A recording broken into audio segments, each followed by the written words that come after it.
Hey everybody and welcome to today's video. Today we're going to be making dream catchers.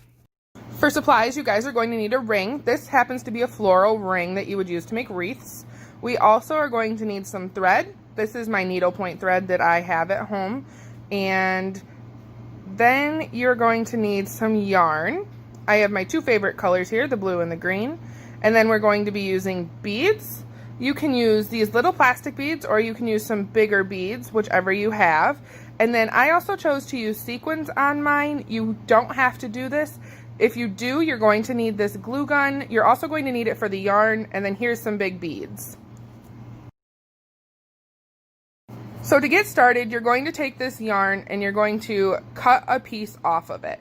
You're not going to cut it long enough to wrap all the way around because that gets really difficult to handle, and it's going to be a lot easier for you in the long run if you cut smaller pieces and do it in sections. I usually try and get somewhere between a third and halfway around my ring before I start the next set. If you do really tiny sections, it is even more difficult than if you were to do it all at once. Today my guest is Nana Carroll. She is my grandma and she is helping me show you guys how to make dream catchers. She wanted to learn just as much as you guys do.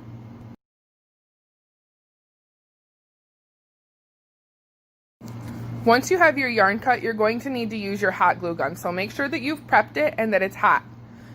Please make sure that you ask for an adult's permission before using a glue gun and for help while doing it because it is very hot and you can get burnt.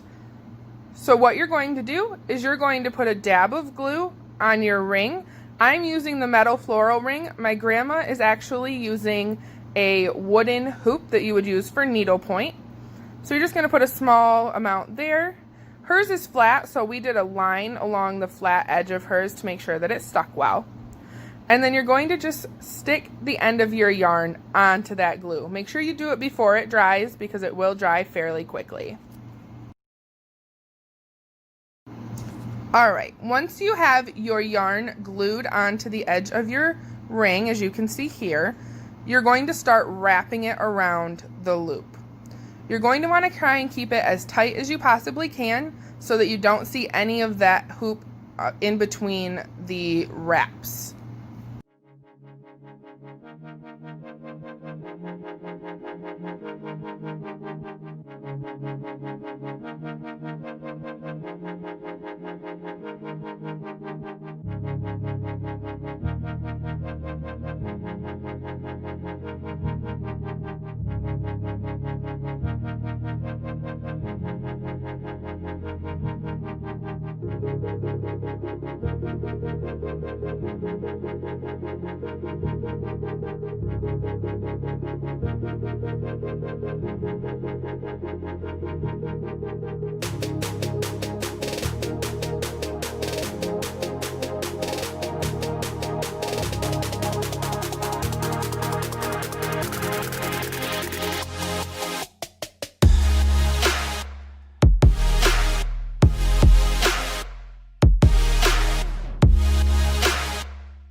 As you can see here, I'm wrapping it pretty loose and then pushing it together, and then I spin it so that it gets as tight as possible against the metal instead of leaving gaps. If you leave gaps, it's going to start slipping, and then when you start tying your middle, it won't be secure because the outside is going to slip.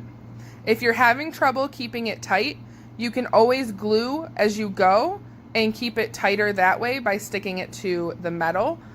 If you're going to do this, it will take a little bit longer and it will be a little bit messier, so please make sure you have help doing that because it would probably be a two-person job to do it that way.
So as I'm coming close to the end of my first string, I'm going to start gluing that on so that it stays tight. I do want to do it a little ways before I get to the end of my yarn so that I'm not trying to glue the very end. If you glue the very end and it starts to come loose, you're going to unravel halfway through your hoop, and it's a lot easier to handle if that you've got a little bit of an end left before you have to tie it off.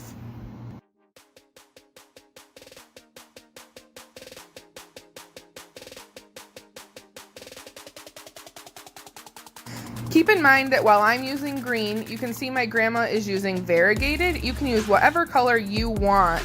This is going to be totally for you and totally unique. As you can see, I finished my first round, and now we are on to the second set of yarn here.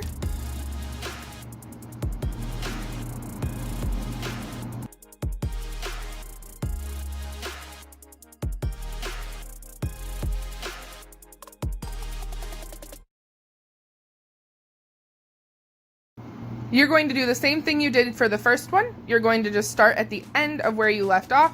You're going to glue your yarn and you're going to secure it tightly, and then you're going to start wrapping again. You're going to do this until you get all the way around the hoop. If you want, you're more than welcome to use multiple colors instead of just doing one color around the outside. You could do the blue and the green, or if you're doing pink and purple, whatever you want. Each Dreamcatcher is totally unique, just like you.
As you can see, I am gluing on my second end, and I left a little bit of that end there so that I can tell where I started. Again, if it starts to come loose, it's a lot easier to handle if it's not the very end of your yarn. It shouldn't because we're using hot glue, but sometimes that happens.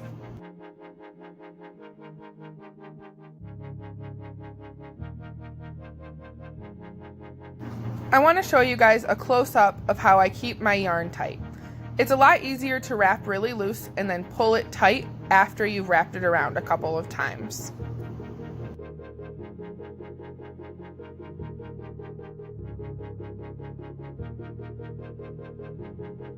Now that it's tight, I'm spinning it really close together. You can kind of see how there's some metal showing, and we don't want that to happen.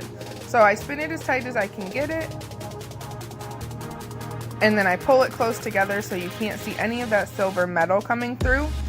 It helps you get a little bit farther down the ring too. If you keep it tight, it gives you a little bit more to work with instead of being loose and causing you to slip a little bit. As you're about to see, I just tightened it and you can see a little bit more of that metal. So I just keep sliding it so that we don't see that and that it's as tight as we can get it.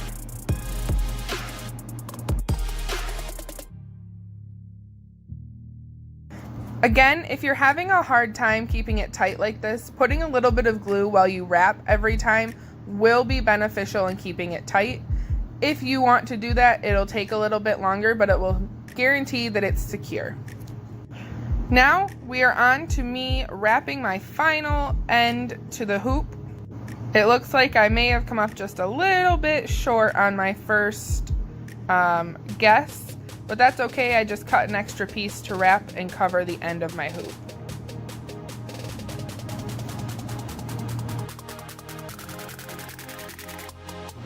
I'm showing you guys there that I have some glue that dried before I could wrap it. Just pull it off and throw it away. It's not a big deal.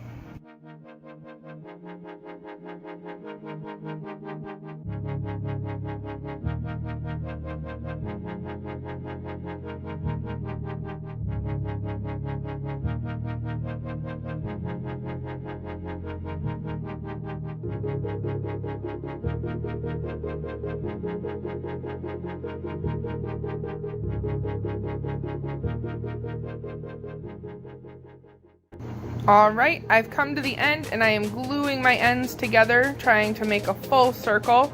Do your best to get the ends as solid as you can. You can see I've got those tips there that I am gonna start cutting off. You don't wanna cut them too short because you could run the risk of it unraveling, but that is why we left those ends so that we could trim it as neatly as possible without causing your hoop to unravel.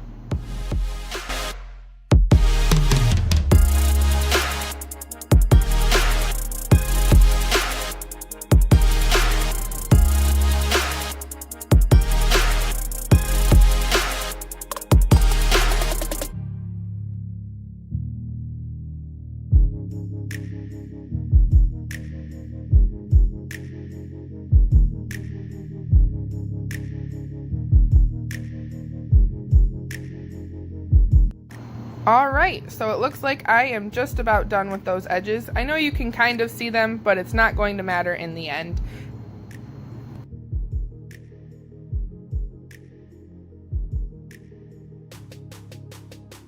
Moving on to the center of the Dreamcatcher, I am using a very blunt needle. It is not sharp at all, but I am going to thread my embroidery thread through the end of that needle to make it a little bit easier to handle so that I'm not constantly dropping the end. This embroidery thread is also what you will probably know as friendship bracelet thread. I am using all the thickness of it, not separating any of the strands. I want the whole thing to give me a really solid look in the center of my Dreamcatcher. It is a little difficult to thread. If you're not familiar with doing this, please make sure you ask for an adult's help, and also be sure you have an adult's permission to be using any kind of needles because some of them can be very sharp.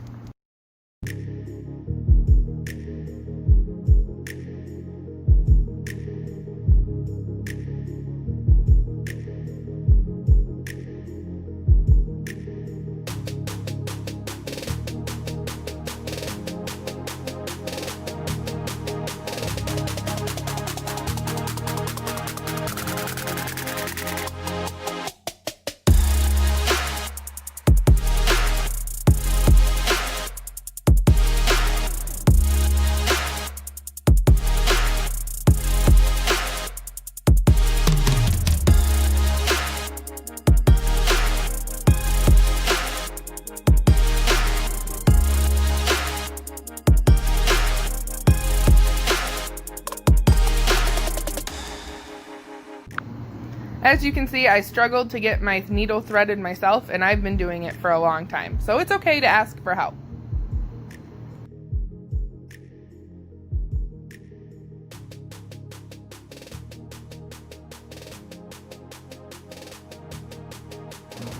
Alright, So I have tied my thread to the outside of my hoop. I've double knotted it to make sure that it stays in place. And then I started moving around my hoop and just tying it in different intervals. You're gonna wanna do about 2 inches apart and then tie a knot, and then go down 2 more inches and tie another knot. I was guesstimating. My grandma did end up using a ruler for it to make it easier for her. It doesn't really matter as long as you're happy with how it looks. You're going to keep tying these little bumps all the way around until you get to the end. When you get close to the end, you'll notice that you may have overestimated and made some bigger or some smaller. That's okay. It doesn't matter if they're drastically different. You might want to fix it, but it's still going to look good no matter what. You also may have to do a little bit of adjusting here because you want to make sure that you still get one last loop right there to tie at the end.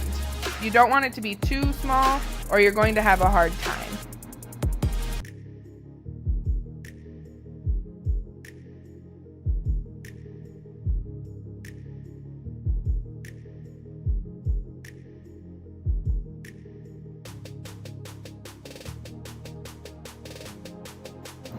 As you can see, I've had to adjust my spaces because I did get too close to the end and not be able to put in my final loop. But as soon as I fix it, I am all set to go and finish tying off. When you get to the end, you're going to want to try and tie it in the exact same spot where you started, and I would recommend double knotting that again.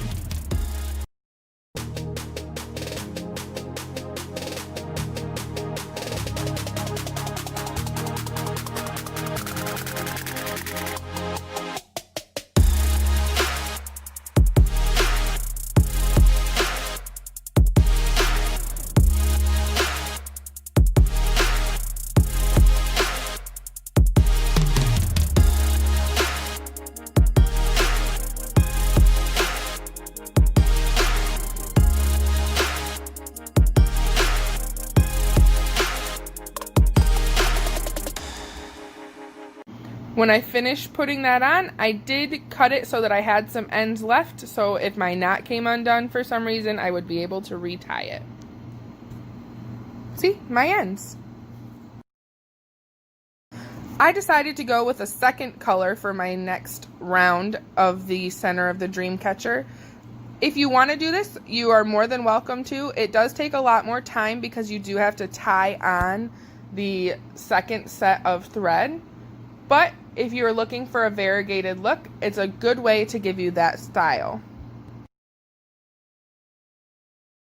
When you start tying your second set of thread, you're going to want to tie it in the exact same spot you started and ended the first round, and make sure you put 2 knots. You're going to start threading through the loops you previously made. However, you want to skip the very first loop. You're going to start in the second loop. And then you're just going to continue all the way around. And once you've made it all the way around, you're actually going to loop through that first one that you skipped in the beginning. When you go into that first loop that you skipped in the beginning, you're going to make sure you grab the thread that is sitting on top of it. As you can see here, I went through both the green and the blue, and then I'm going to tie a knot to finish that round. You do not have to tie off here. If you're using the same color, you can most definitely just keep going in those loops. To continue making the center, you're just going to go through each of the loops all the way around, all the way until you get really small in the center. I am going to eventually decide to use multiple colors, and that involves tying off every time you change colors. You're more than welcome to do that. Just make sure you tie tight so that you get that pulled look that gives you the triangle shape.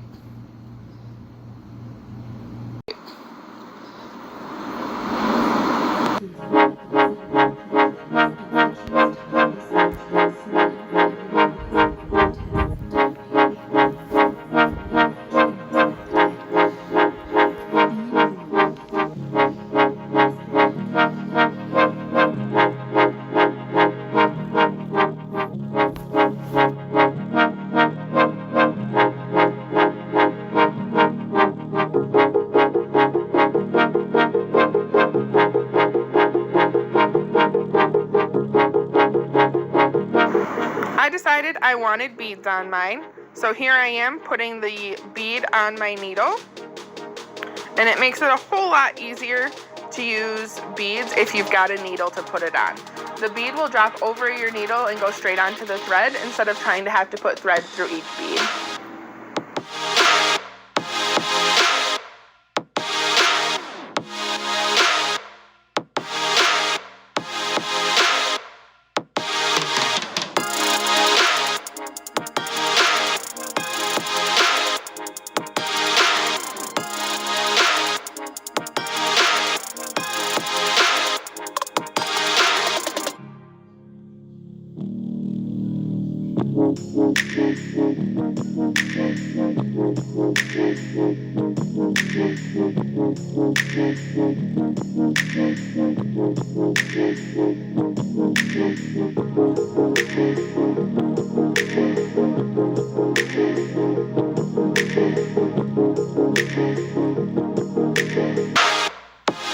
You can use how many ever beads you want. You can put the beads wherever you want. It's totally up to you if you want a few or a lot. I chose that I only wanted a few, and I did a couple different kinds. I did light blue and dark blue.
right, so now I've finished my center, and you can see here that I have lots of triangles going on, and I'm going to try and show you how to tie it off. You're going to find a spot in the center that you can loop your thread around a couple of times to create a pretty good sized knot. You're not really going to notice that it's a knot when it's hanging, but you do want to make sure that it doesn't come undone.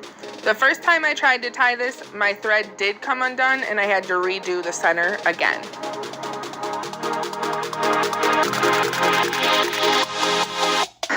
When you're tying your knot, make sure you pull it tight to make sure your center stays tight. If you want, you could have gone another round and it would have given you a more narrow or smaller center. I decided that I liked the way this one looked.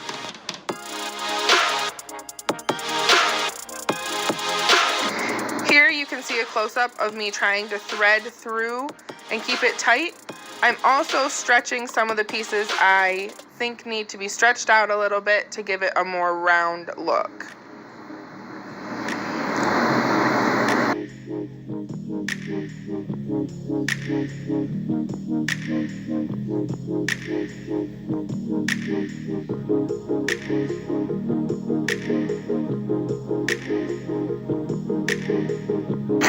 Now that it's tied, I'm just going to cut the end.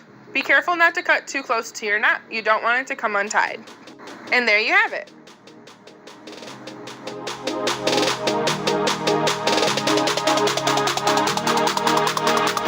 I've chosen this to be the bottom of my Dreamcatcher. This is where I'll tie things that will hang from the bottom.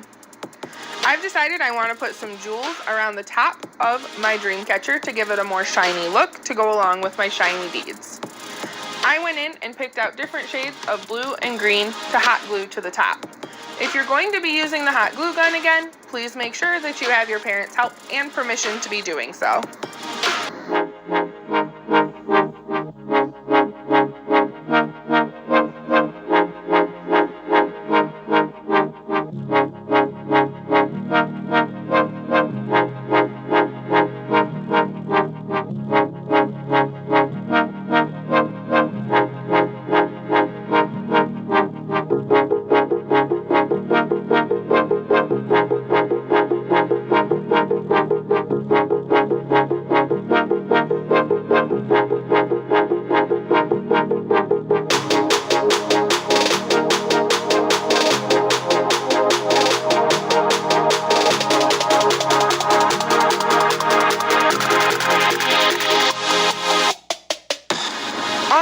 Right here is just putting my jewels on in the order I want before I glue them down.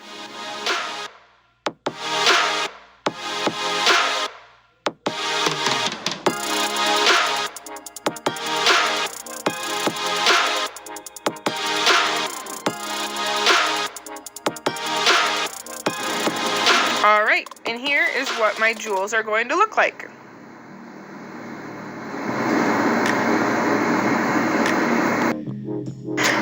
You can see that Nana Carol is tying the ends to her Dreamcatcher. Hers has a more natural look, whereas mine's more of a more sparkle look.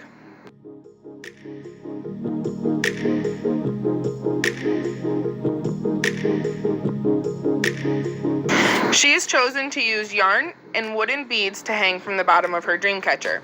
Right now, she's tying knots to hold those wooden beads on.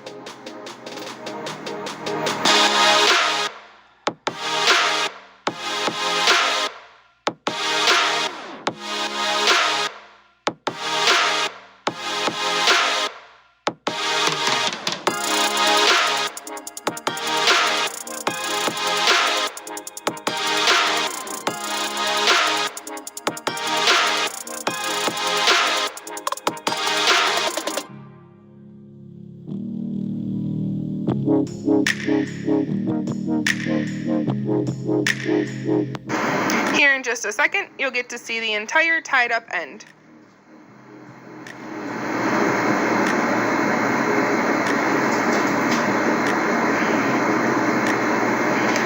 See? There it is.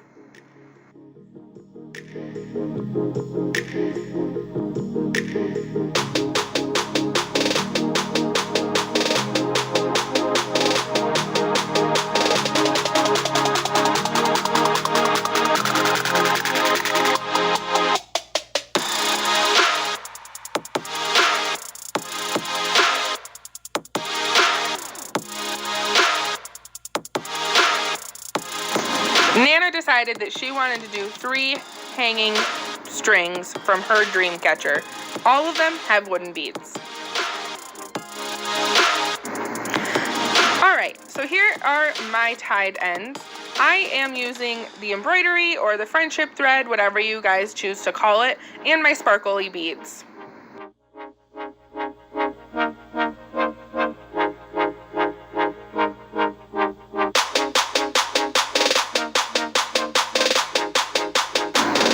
I got a little bit more intricate in doing patterns with my beads and tying multiple knots. It did take me quite a bit of time to do this, but it was a lot of fun. I did only end up putting 3 different ends on mine. If I would have had a little bit more time, I probably would have tied closer to 10.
Alright, so I'm almost done tying my center threads now, and when I'm done, I'll show you what it looks like hanging in my window. I didn't get mine hung up quite yet, but we decided to use old shoelaces that had been washed. They were perfect length for hanging.